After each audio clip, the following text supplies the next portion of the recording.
I made Caribbean Cocoa Loco cookies, and there are two reasons why I think you should make these cookies. The first reason is that they are unbelievably easy. They're a great cookie for a beginner.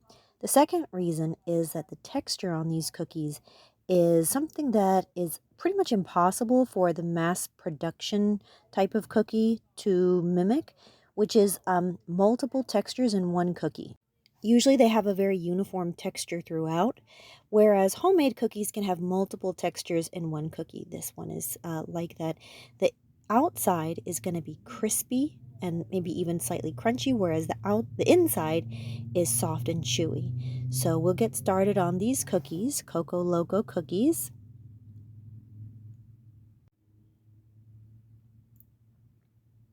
Now the first thing that you're going to need to make these is going to be the 4 eggs that you see here. And I have a bowl to crack them into. We are going to be separating the yolks from the whites. That's probably the most challenging part of this recipe.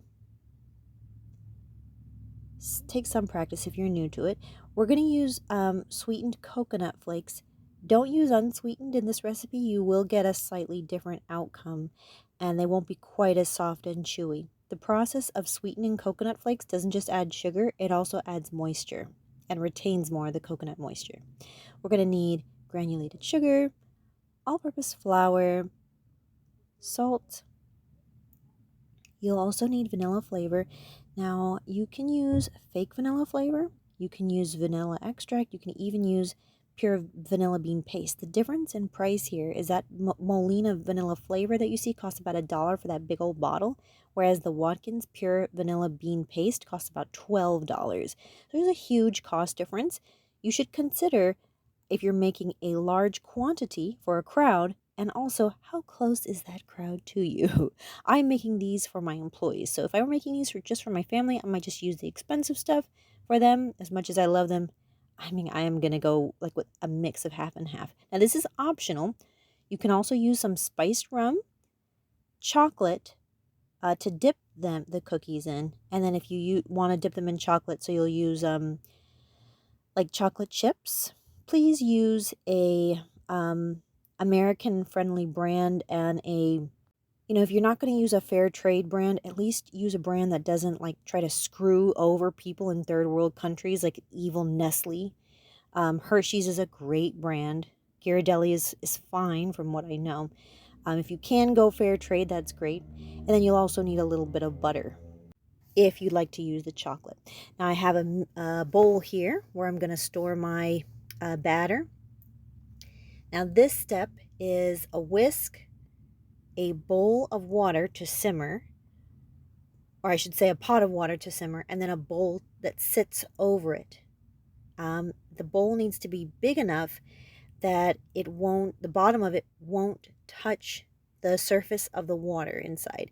This is also known as a bain-marie in French. It's like a hot water bath, and it's going to help us to melt our sugar without doing any actual cooking before we're ready to put our cookies in the oven. You'll see how this works. It looks a little more complicated than it is. And like I said, you do need a whisk here. You also need a baking sheet. You'll also need a cup measure and a spoon. Doesn't need to be fancy. My cup measures came from the dollar store, so don't feel like you have to go out and buy expensive ones. Now here I'm using a half of a cup of flour. I just used half of the 1 cup measure. It looks like I actually used a half a cup plus 1 teaspoon because I'm using the rum. If you're not using the rum, just use a half a cup. But if you are using the rum, use half a cup plus 1 teaspoon of flour. Now for our coconut, we're going to use 3 full cups of this Great Value brand coconut flakes. Just so that you know, this bag of coconut flakes comes with just a little over 3.5 cups. So that'll leave you enough coconut flakes in case you decide you want to do, I don't know, some coconut shrimp. I think that's what I'll do with my remaining coconut flakes. All right, so mix your flour and your coconut flakes here. Mix it really well. Make sure it gets well incorporated. We'll set that aside and we'll start with the wet ingredients. Now, as I said, we do need to separate these 4 eggs. I did that off camera. Now, I did it perfectly. One by one, breaking the eggs, pouring the whites into the bowl, and putting the yolks into the small bowl. You can totally save these yolks for egg omelet. I'm saving mine to make some strawberry cheesecake ice cream. It's a lot of uses for egg yolks, so do save those. I recommend that you crack the eggs one at a time, so that way you won't take a chance that egg shell will drop into this big bowl that you have here. You could even use a third small bowl to just crack eggs one at a time. But if you get a tiny bit of yolk in here, as long as it's a very small amount, it's not like meringues where it's going to totally ruin it. So don't feel bad if you get a tiny little bit of yolk in there. Don't throw it all out and start again. We do want to avoid like an entire egg yolk because that would very much change the consistency of our light and fluffy cookies. So do save those egg yolks. All right, now I'm adding in to my egg whites 1 full cup of sugar, my dollar store measuring cup. You don't need fancy tools, and about 1/4 of a teaspoon of salt. It's not going to make your cookies salty. Salt just makes sweet things taste better. And we're going to use about a teaspoon worth of vanilla. So I already had put in a tiny splash of the fake vanilla, and then I used about like 3/4 of a teaspoon of the vanilla bean paste. Okay, now on a low-ish heat, we're going to heat up the water in the water bath here. Our goal is not to cook these eggs. Our goal is for the water bath to warm up the bowl and the egg yolk so that our sugar will melt and liquefy. You will want to whisk this. It doesn't mean you have to whisk it every single second, but you do want to make sure that you're not allowing hot spots to form in the bowl that would cause the eggs to cook. We're going to keep whisking that until it reaches like a baby bath water temperature, and we see that the grains of sugar have all melted. Then we pour that into our dry mix.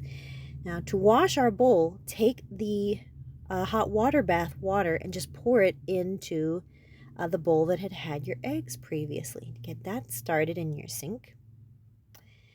Okay, now I mixed the egg white and sugar into my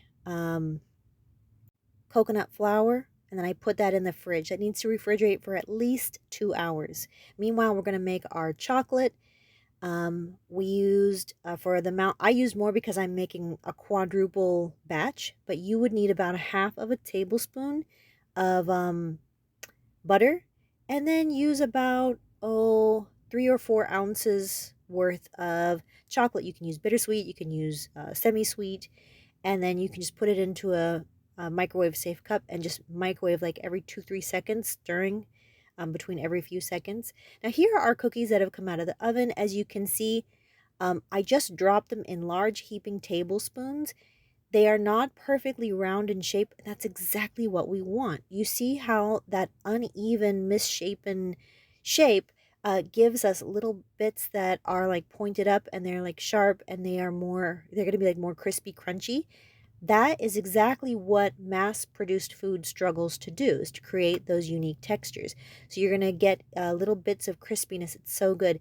So once they have finished cooking, I let them cool. I remove them carefully, and I let them cool on a piece of aluminum or parchment paper on the counter.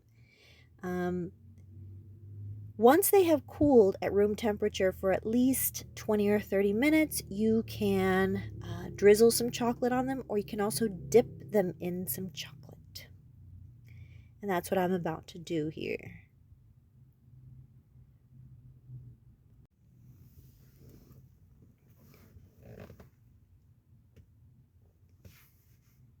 So just pick them up carefully and dip them in the chocolate. And you can scrape them against the side of the container so that you get like a thinner layer of chocolate. And then you'll just let them to dry upside down so that chocolate will harden. Sometimes it takes 2 or 3 dips to get evenly coated. And then, like I said, just scrape the side and you'll let them dry. I will be honest, this is not the most aesthetically pleasing cookie that I've ever made. They don't look as pretty as they taste. But these are always a big hit whenever we have a potluck at work or whenever I want to treat my employees. So here are the cookies. The batch that you made, if you only made a single batch, you're going to get about 12 to 15 of these lovely Coco Locos. I made 60. And I put these into a bowl. You can put them single layer at a time and then just divide each layer with a piece of parchment paper. I just have this giant bowl, and I'm going to cover it with saran wrap, and I'm going to take it into my employees now. Please try it, Coco Locos. I think you will like them. Oh, and I forgot to say, I'm sorry, I forgot to say that I think I did it off screen. I put about a teaspoon and a half of rum into the batter after I added the egg whites and sugar mixture to the dry mixture. Forgot about to say that, sorry. Well, I hope you try these. Bye.